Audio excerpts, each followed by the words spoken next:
Now I put the motion to the House. It has been moved that the bill to provide for protection, relief and rehabilitation of rights of transgender persons and their welfare and for matters connected therewith and incidental thereto, the Transgender Person Protection Rights Bill 2018 be passed. All those in favor of it may say aye. All those against it may say no. I think ayes have it. Motion is adopted and consequently the bill is passed. Sayyid. तो इसके क्या outcomes होंगे, इसके क्या फ़ायदे हैं, इसके क्या नुकसानात हैं, इस बिल के पास होने के बाद हमारे मुल्क के ऊपर क्या असर पड़ेगा, एक जमहूरी इस्लामी मुल्क के अंदर क्या ये बिल पास होना चाहिए था, अगर ये बिल पास होना चाहिए था तो क्या उसकी यही शक्ल होनी चाहिए थी, और कुरान और हदीस की रोशनी में आपको बताएंगे कि अब इस बिल के बाद नाउज़ुबिल्लाह हमारे मुल्क के अंदर क्या कुछ होने वाला है और किन चीज़ों का रास्ता इस बिल के पोशीदा अल्फाज के अंदर खोल दिया गया है। अल्लाह हम सब के हाल पर, हमारे आने वाली जनरेशन्स के ऊपर अपना रहम फरमाए और हम सब को अपनी हिफ्ज़ व अमान में रखे और ख़ात्मा बिल खैर, ख़ात्मा बिल ईमान अता फरमाए।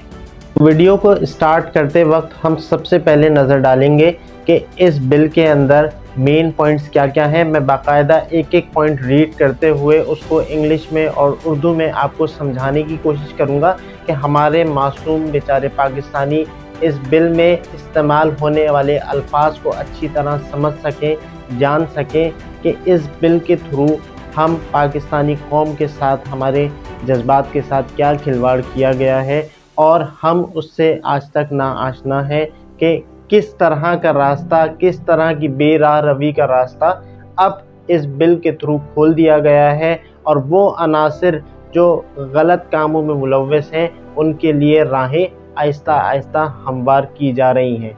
आइए शुरू करते हैं बिल के वो तमाम तर पेचीदा पॉइंट्स जिनकी बुनियाद सबसे अहम है इस बिल को पास करने के लिए।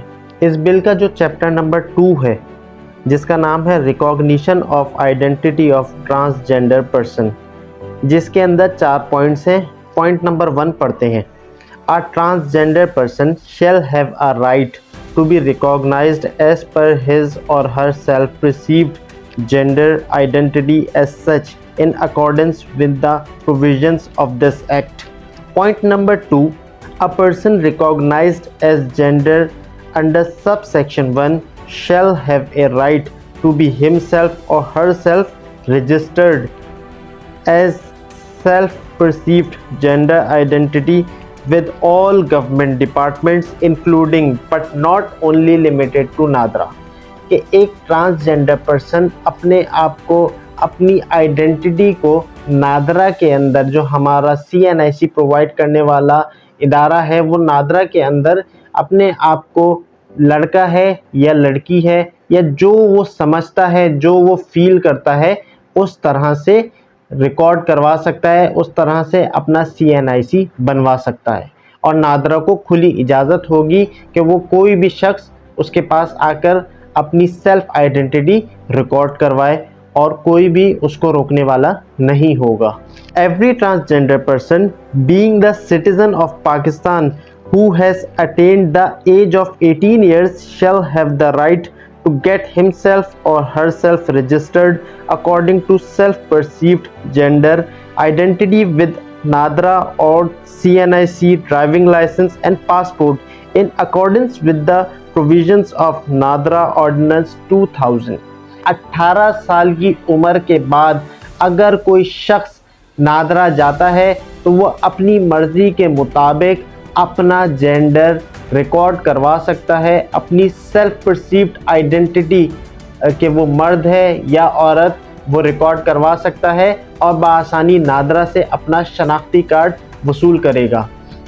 इन केस अगर बर्थ सर्टिफिकेट में कोई शख्स 18 साल की उम्र से पहले उसके वालिदैन ने उसको लड़का या लड़की डिक्लेयर किया था, लेकिन 18 साल की उम्र के बाद उसके पास पूरा हक है कि वो अपनी आइडेंटिटी को अपनी फीलिंग के हिसाब से जाके अपना नादरा का CNIC बनवा सकता है।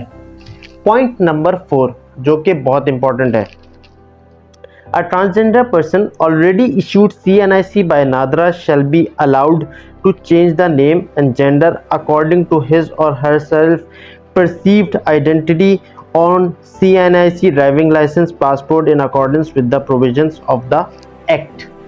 इसके अंदर भी वही बात की जा रही है कि कोई शख्स 18 साल की उम्र से बड़ा भी हो और उसके पास अगर अपना CNIC पहले से मौजूद भी हो तो वो अपनी आइडेंटिटी को अपनी फीलिंग्स के हिसाब से जो वो बेहतर समझता है अपने आइडेंटिटी को चेंज भी करवा सकता है।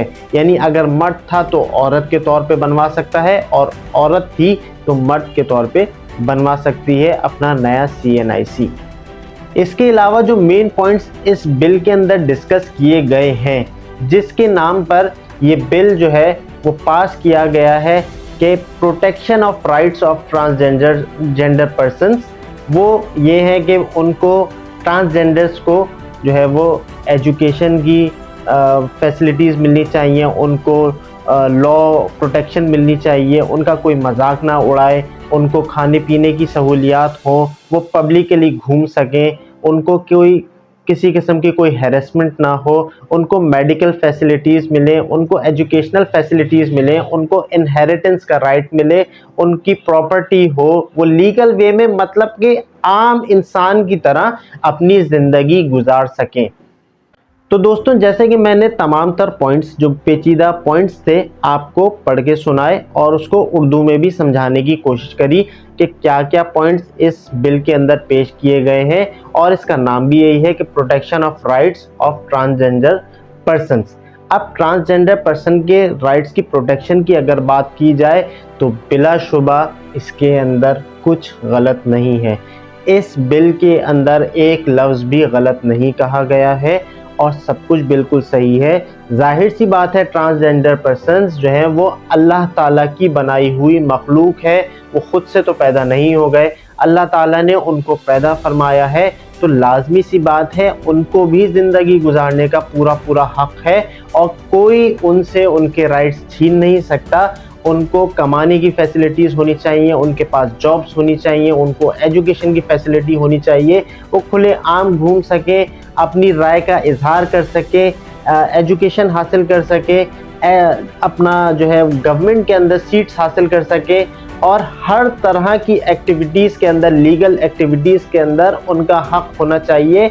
आम इंसान की तरह उनकी ज़िंदगी गुजरनी चाहिए ताकि वो खुद किसी किस्म की हैरेसमेंट की वजह से, किसी किस्म की पाबंदियों की वजह से किसी गलत काम के अंदर मुलव्वस ना हो, उनके पास ये ऑप्शन ही ना रहे कि वो कोई गलत काम करके अपना गुजर बसर कर सके। क्योंकि मोस्टली ये देखा जाता है, ये कहा जाता है कि ट्रांसजेंडर पर्सन्स बहुत शरीफ लोग होते हैं और वो क्योंकि हर तरह की उनके पास पाबंदी होती है, उनके ऊपर पाबंदी होती है और वो अपना कोई भी हक़ राय इस्तेमाल नहीं कर पाते, उनको हैरेस किया जाता है, उनको जॉब्स नहीं दी जाती, उनको मेडिकल फैसिलिटीज़ नहीं दी जाती, जिसकी वजह से अपने पेट की आग भरने के लिए उनको किसी किस्म के गलत काम के अंदर मुलव्वस होना पड़ता है।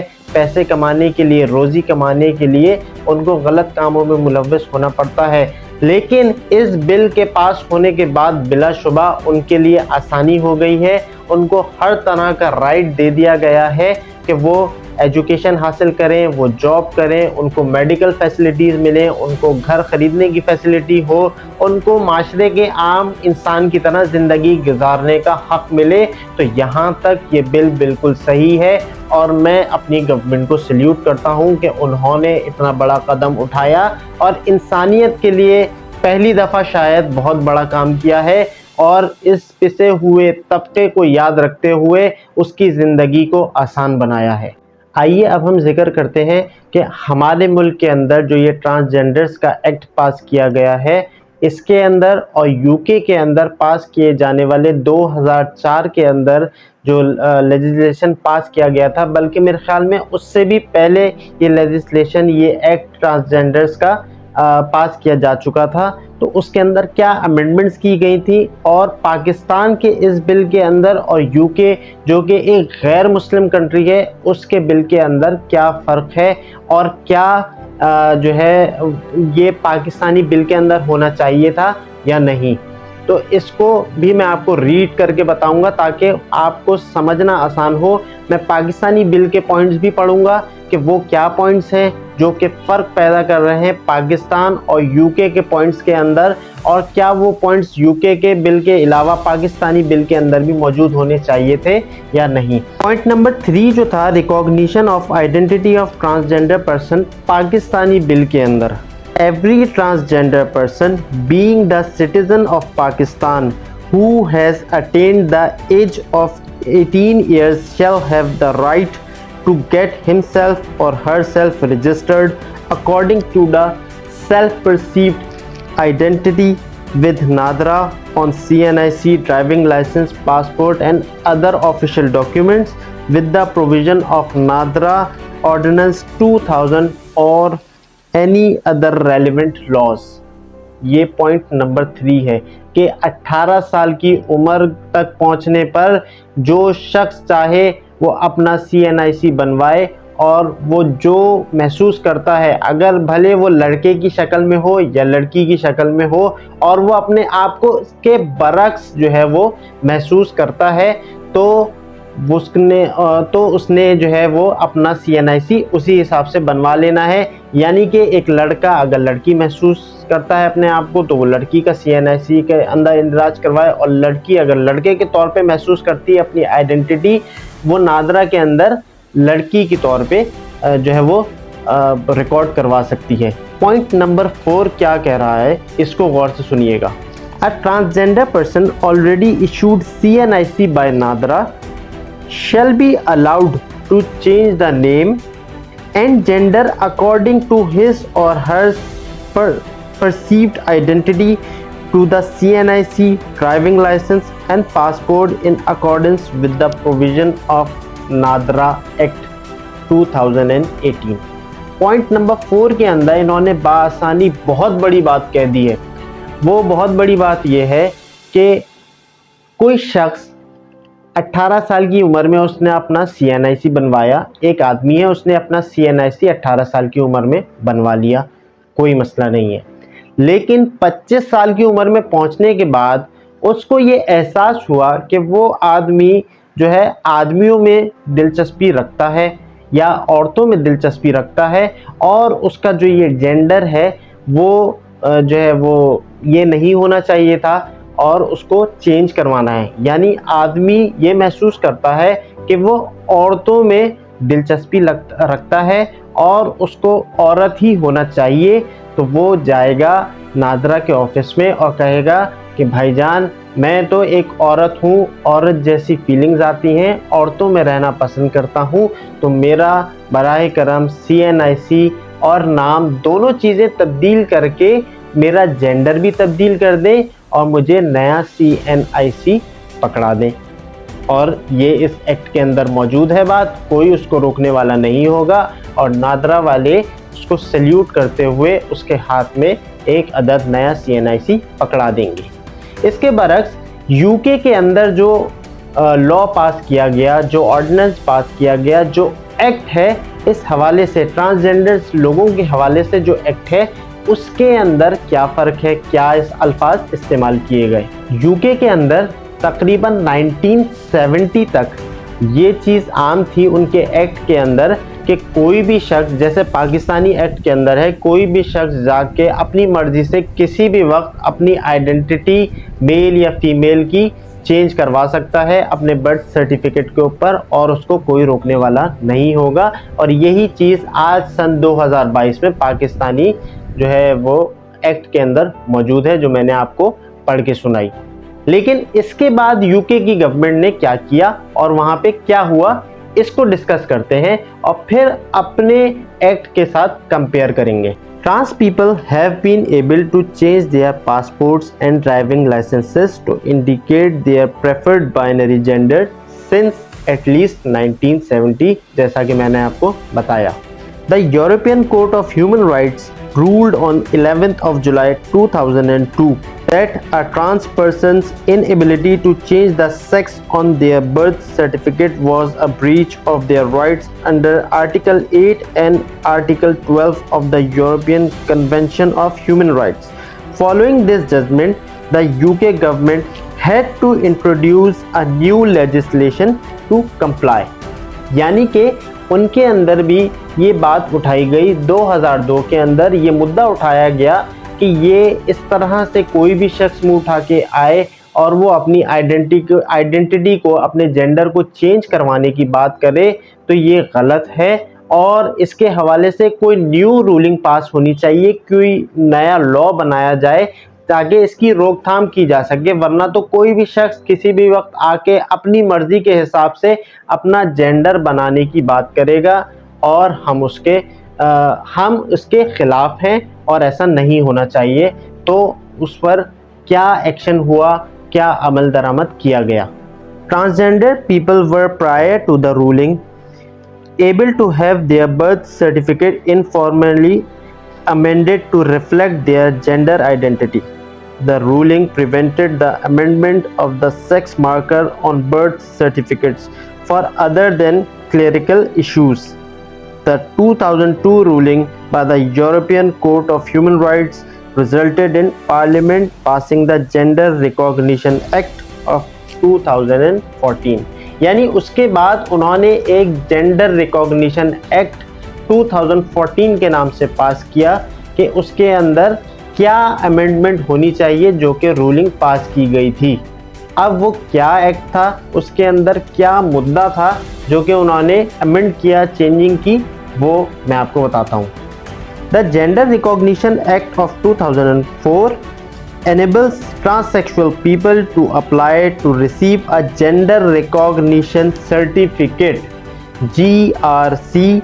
A gender recognition certificate is the document issued that shows that a person has satisfied the criteria for legal recognition in the acquired gender। यानी कि अगर मैं आपको आसान अल्फाज में समझाऊं तो उन्होंने जेंडर रिकॉग्निशन एक्ट 2004 के अंदर अमेंडमेंट ये की कि जो शख्स भी चाहता है कि उसका जेंडर तब्दील होना चाहिए, वो मर्द नहीं है औरत है, या वो औरत नहीं है मर्द है, तो उसको पहले एक मेडिकल एग्जामिनेशन करना होगा जो कि लीगल अथॉरिटीज़ पास करेंगे। उसके पास अगर वो जेंडर रिकॉग्निशन सर्टिफिकेट होगा और वो मेडिकल एग्जामिनेशन क्लियर करेगा कि जो वो दावा कर रहा है वही सब चीज़ें उसके अंदर पाई जाएंगी, तो गवर्नमेंट उनको अलाउ करेगी उनका नया CNIC बनाने के लिए। ये मेडिकल एग्जामिनेशन उसका होगा, उसको पूरा एक सर्टिफिकेट दिया जाएगा। अगर वो सर्टिफिकेट क्लियर होगा तो ही वो अपना जेंडर तब्दील करवा सकेगा।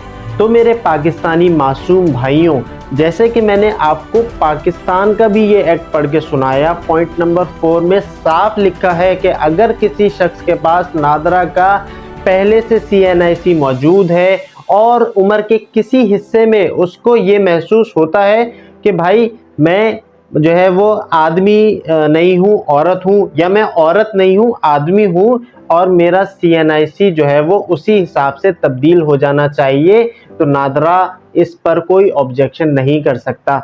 तो क्या पाकिस्तानियों इसी तरह का लेजिस्लेशन, इसी तरह की रूलिंग, इसी तरह की अमेंडमेंट हमारे इस एक्ट के अंदर नहीं होनी चाहिए?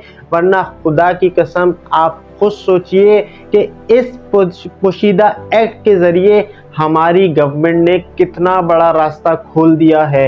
ये भी मैं आपको साबित करूँगा कि कितना बड़ा रास्ता गलत कामों के लिए, गलत लोगों के लिए जो इन कामों में मुलव्वस हैं, इन कामों को फ़रोग देना चाहते हैं, कितना बड़ा रास्ता, कितना हमवार रास्ता उनके लिए कर दिया है कि अब हर शख्स को आज़ादी है, वो जब चाहे अपने आप को आदमी या औरत डिक्लेयर कर दे।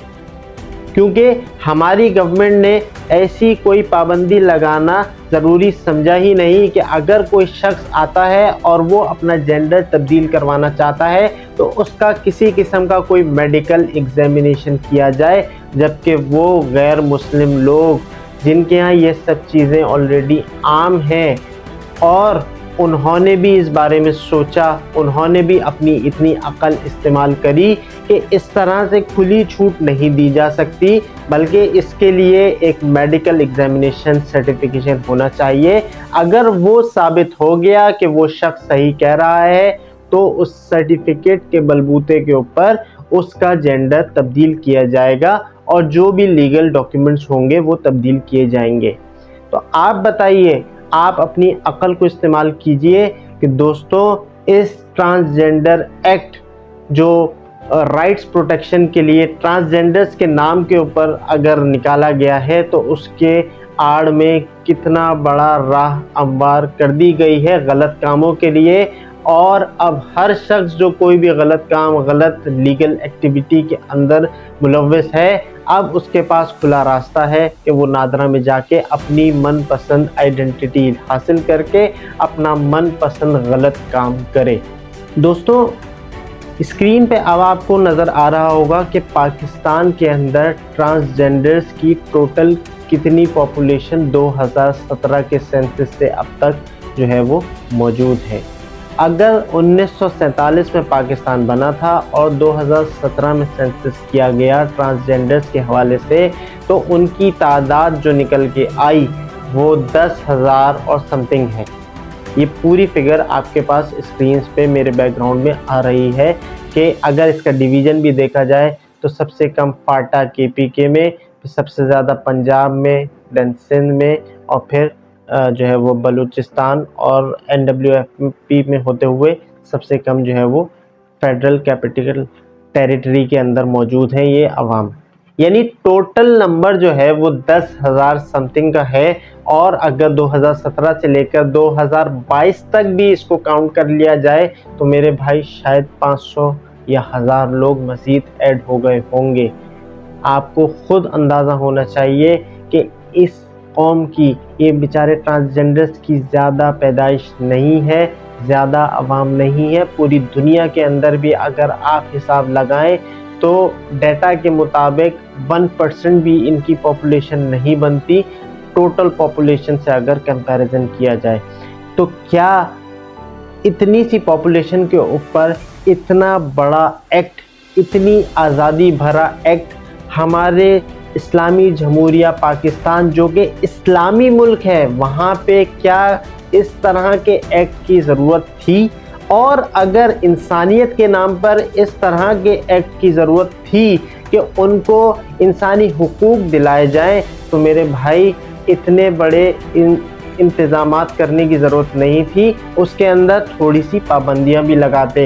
ये तो साफ जाहिर हो रहा है कि आपने ट्रांसजेंडर्स का नाम यूज़ करते हुए अपने हर पॉइंट के अंदर आज़ादी अगर दी है तो वो उन लोगों को दी है जो पहले भी ट्रांसजेंडर्स को बदनाम करते थे और अब खुलेआम ट्रांसजेंडर्स को बदनाम किया करेंगे, उनके नाम पर हर गलत काम में मुलव्वस हुआ करेंगे। आप अंदाज़ा लगाइए कि अगर सेंसस के मुताबिक टोटल जो आबादी 10,000 समथिंग की बन रही है, तो मेरे भाई अंदाज़ा लगाओ, आप जिस शहर में भी हो, पाकिस्तान के जिस शहर में भी हो, आपको 10,000 से ज़्यादा तो आपने उस शहर के अंदर लोग नज़र आ जाएंगे ट्रांसजेंडर्स। तो अगर पूरे पाकिस्तान का सेंसस कहता है कि 10,000 ट्रांसजेंडर्स हैं, तो ये बाकी की आवाम कौन है? ये कहाँ से आ गए? ये कहाँ से पैदा हो गए? इस सेंसस के अंदर क्यों नहीं आए?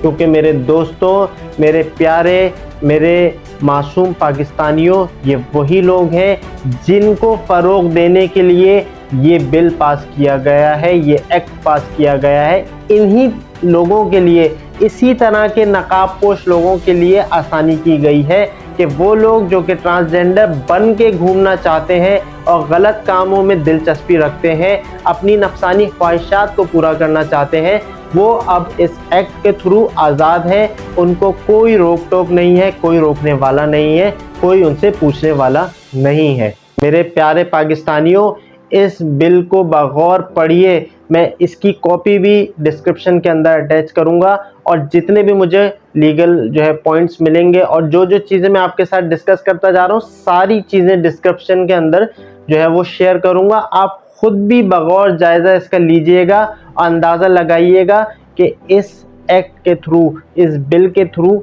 किसकी एक्चुअली मदद की गई है। क्या उन ट्रांसजेंडर्स की मदद की गई है या उन बेचारे ट्रांसजेंडर्स की मुश्किलात को मज़ीद बढ़ा दिया गया है? क्योंकि अब उनके नाम के ऊपर वो लोग जो कि ट्रांसजेंडर नहीं है या बस अपना जेंडर तब्दील कराने में दिलचस्पी रखते हैं, एक्चुअली नहीं है, उनको आज़ादी मिली है। अपनी अकल इस्तेमाल कीजिए और इस बिल का भरपूर बॉयकॉट कीजिए।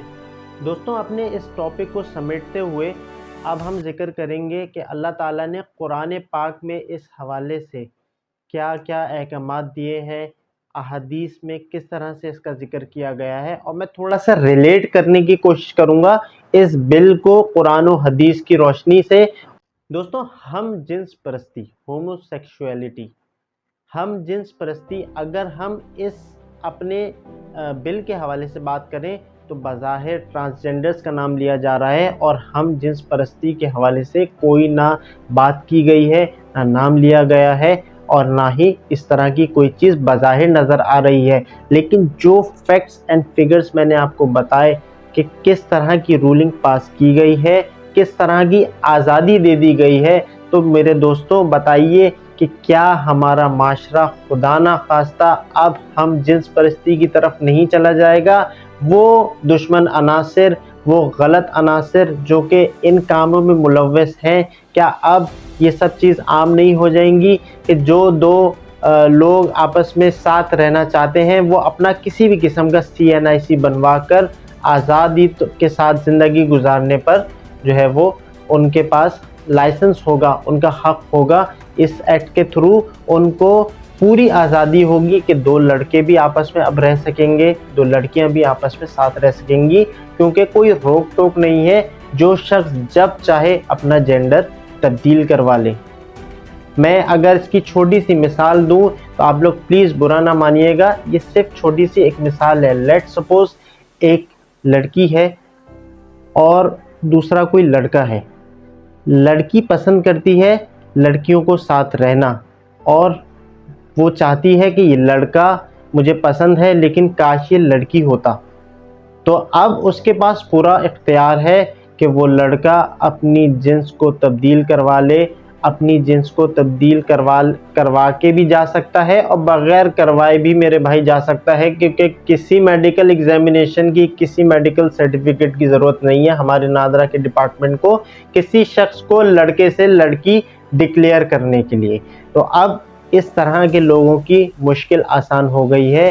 तो अब खुदा ना खास्ता दो लड़कियां आपस में ज़िंदगी साथ गुजार सकते हैं, या दो लड़के आपस में ज़िंदगी साथ गुजार सकते हैं। और मेरे भाइयों, अगर आप लोगों को पता हो तो यही हाल था, यही गुनाह था, यही गज़ब था, यही हरकत थी कौम लूत की, जिनका बार बार कुरान में ज़िक्र किया गया है। कौम लूत का बार बार नाम लेके ज़िक्र किया गया है कि इनका अमल, इनका ये फेल जो कि सबसे पहले दुनिया में कौम लूत ने अदा किया, ये सबसे बुरा फेल था, और उनके ऊपर बदतरीन अल्लाह ताला की नाराज़गी और अज़ाब नाजिल हुआ कि उनकी पूरी बस्ती को पलट दिया गया। फिर उनके ऊपर आग के अंगारे, पत्थर बरसाए गए और उस कौम को जो है वो निस्त व नाबूद कर दिया गया। आज भी उस जगह जो है वो डेड सी मौजूद है, जॉर्डन के इलाके में।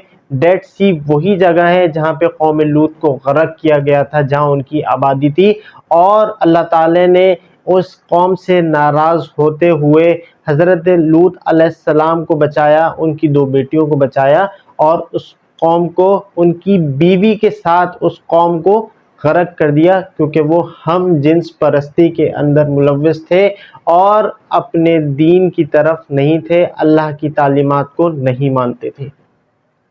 सूरह आराफ आयत नंबर 80 में अल्लाह ताला फरमाते हैं, जिसका मफ़हूम बयान करूँगा, कि और हमने भेजा लूत अलैहिस्सलाम को जब उन्होंने अपनी कौम से दरियाफ्त किया कि क्या तुम उस गलत फेल में मुलव्वस नहीं हो जो आज से पहले इस रूए कायनात पे किसी ने नहीं किया।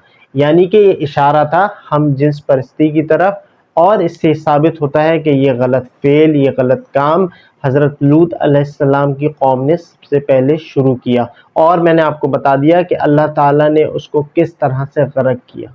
हज़रत इब्ने अब्बास रज़ी अल्लाह ताला अन्हु से रिवायत है कि हुज़ूर अकरम सल्लल्लाहु अलैहि वसल्लम ने फरमाया कि जिस शख्स को तुम हज़रत लूत अलैहिस्सलाम की कौम का फेल करते हुए देखो तो फ़ाइल और मफूल यानी करने वाला और करवाने वाला दोनों को कत्ल कर दो, चाहे वो मर्द हो या औरत।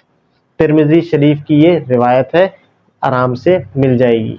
इसके अलावा और भी अहादीस हैं, जैसे कि हज़रत इब्ने अब्बास रज़ी अल्लाह ताला अन्हु से रिवायत है कि हुज़ूर अकरम सल्लल्लाहु अलैहि वसल्लम ने बार बार 3 बार जोर देते हुए फरमाया कि जो शख्स भी हज़रत लूत अलैहिस्सलाम की कौम वाले अमल के अंदर मुलव्वस हो, उस शख्स के ऊपर अल्लाह ताला की लानत हो, ख्वाह वो मर्द हो या औरत, दोनों के ऊपर अल्लाह ताला की लानत हो। तो इन कुरान और अहदीस से ये साबित होता है कि ये कितना गलत अमल है। मेरे भाइयों, आप फिर मुझसे यही आर्ग्यू कर रहे होंगे कि हमारे इस बिल के अंदर इस हवाले से कोई नाम नहीं लिया गया, कोई बात नहीं की गई। लेकिन मेरे भाइयों, पूरा रास्ता खोल दिया गया है, किसी किस्म की रुकावट नहीं लगाई गई है, बल्कि हर शख्स को अब खुली आज़ादी दे दी गई है कि वो अपनी जिन्स तब्दील कर ले, अपना डॉक्यूमेंट तब्दील कर ले और अपनी आइडेंटिटी को तब्दील करते हुए अपनी ज़िंदगी उस जेंडर के हिसाब से, उस जेंडर के इंसान के साथ जो है वो गुजार सके। तो क्या हम खुदा ना खास्ता, मेरे मुंह में खाक, क्या हम उसी तरफ नहीं जा रहे? क्या हम खुदा ना खास्ता उसी कौम लूत की तरफ नहीं ले जाए जा रहे? उसी के आमाल की तरफ हमारे लोगों को, हमारे आने वाली जनरेशन्स को नहीं धकेला जा रहा? मेरे दोस्तों, इसकी रोकथाम के लिए आवाज़ उठाइए। इसके लिए अपने फोरम्स पे अपनी हद तक, जहाँ तक आप आवाज़ उठा सकते हैं, इसके लिए बात कीजिए। कम से कम इस बिल के अंदर अमेंडमेंट की जाए कि कोई भी शख्स ऐसे मुंह उठा के इसके आकर अपना जेंडर आइडेंटिटी चेंज ना करवा सके, बल्कि उसका मेडिकल एग्जामिनेशन होना चाहिए और किसी गवर्नमेंट इदारे की सरबराही के अंदर होना चाहिए, किसी उलमा काउंसिल की सरबराही के अंदर होना चाहिए, ताकि किसी किस्म की 2 नंबरी भी ना हो सके। क्योंकि हमारे मुल्क की गवर्नमेंट, हमारे मुल्क के इदारे इतने साफ शफाफ हैं कि आप उससे कुछ भी बाइट कर सकते हैं सिर्फ 1000 रुपये के ऊपर। लेकिन मेरे दोस्तों, इस वीडियो को बनाने का मकसद सिर्फ ये था कि आप लोगों को अच्छी तरह मैं समझा सकूं कि एक्चुअली इस एक्ट के थ्रू, प्रोटेक्शन राइट्स के एक्ट के थ्रू, जो ट्रांसजेंडर्स के नाम के ऊपर जो बिल पास किया गया है, जिन लोगों की राह हमवार की गई है, उसको रोका जाए, उसको समझा जाए और इस बिल की हिमायत ना करते हुए एटलीस्ट इसके अंदर अमेंडमेंट्स की करवाई जाए। क्योंकि सिर्फ गिनती के 10, साढ़े 10 हज़ार, मैक्सिमम 11,000 ट्रांसजेंडर्स हमारे इस मुल्क पाकिस्तान के अंदर आज की तारीख में पाए जाते हैं। तो उनके लिए सिर्फ इंसानी ज़िंदगी अहम है, ना कि उनको खुली छूट दे दी जाए कि उनके नाम के ऊपर बाकी लोगों के मज़े आ जाएं और वो गलत काम करते फिरें। तो दोस्तों, मेरे इस पैगाम को ज़्यादा से ज़्यादा लोगों तक पहुंचाइएगा। वीडियो मैं जानता हूं बहुत ज़्यादा लंबी हो गई है, लेकिन इस वीडियो के ऊपर मैंने जितनी रिसर्च करी वो मुझे कम लगी। मुझे समझ नहीं आ रहा था कि किस तरह से इसको एग्जीक्यूट करके आप तक अपना पैगाम पहुंचाऊं और इस एक्ट के अंदर छुपे हुए राज को आपके सामने उभार के सामने रखूं। बिल जो है वो अभी पास हुआ है ट्रांसजेंडर का जी। आपके ख्याल में ख्वाजा सरा जो है वो इस बिल से कितने मुस्तफीद हो सकते हैं? ख्वाजा सरा नहीं, ख्वाजा सरा पहले के मुस्तफीद हुए हैं। ख्वाजा सराओं के अपने घर हैं, ख्वाजा सराओं के अपने कारोबार हैं, ख्वाजा सरा नमाज पढ़ते हैं, हज करते हैं, उम्रे करते हैं। ख्वाजा सराओं को इस गेस कम्युनिटी के साथ ना कोई लेना है ना कोई देना है। तो आपके ख्याल में यह बिल किन के लिए लाया गया? ये गेस कम्युनिटी के लिए, जो यूरोप में जिनका वो शादियां कर सकते हैं। हाँ। वो एजेंडा इधर मुसल्लत किया जा रहा है। और जो पार्लियामेंट में सियासतदान बैठे हैं, हाँ जी, उन्होंने इस बिल की मुखालफत नहीं की। आपका कोई उनसे शिकवा? मेरा शिकवा तो यही है कि वो आंखें खोले और अपना मरना याद रखें कि ये गेस कम्युनिटी को यूरोप के भी कई ममालिक में इसको नहीं अप्रूव किया गया। तो पाकिस्तान इतना वो हो गया कि पार्लियामेंट में पढ़े बगैर उसको वो कर रहे हैं। उम्मीद करता हूँ आज की वीडियो आपको इन्फॉर्मेटिव लगी होगी। नेक्स्ट वीडियो तक के लिए अपने होस्ट तलहा खान को इजाज़त दीजिए। अस्सलामु अलैकुम वरहमतुल्लाहि वबरकातुहू।